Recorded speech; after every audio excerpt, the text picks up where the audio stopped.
বাবা, আজকে কি গরম পড়েছে। স্কুলে তো গরমের ছুটি পড়েই গেল। মনে করছি এবার একটু ঘুরতে যাব।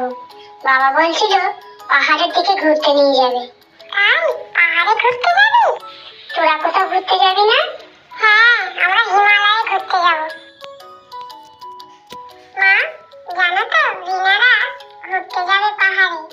আমরা কোথাও যাব না। আমি ওকে বলেছি আমরা হিমালয়ে ঘুরতে যাব।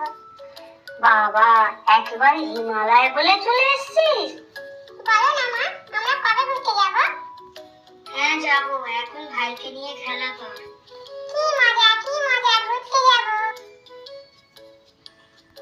কি ঠান্ডা এখানে। রিমির সাথে গিয়ে গল্প করব।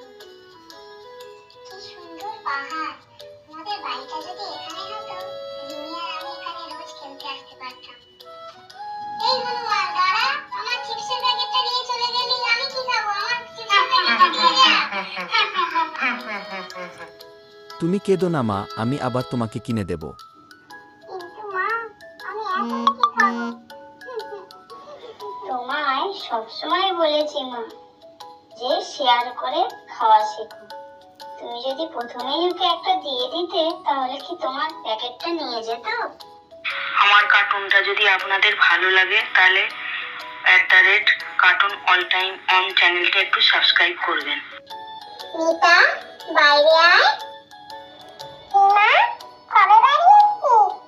কাল রাতেই বাড়ি চলে এসেছি। তোর সঙ্গে অনেক কথা আছে। চ, ওখানে গিয়ে বসে দুজনে গল্প করি। জানিস তো, ওখানে একটা মজার ঘটনা ঘটেছে আমার সাথে।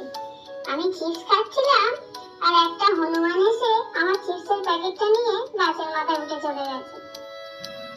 ওখানে গিয়ে আমার তোর কথা খুব মনে পড়ছিল। যদি আমাদের ওইখানে বাড়ি হতো, তাহলে আমরা দুজনা রোজ ওখানে গিয়ে খেলা করতে পারতাম। এত সুন্দর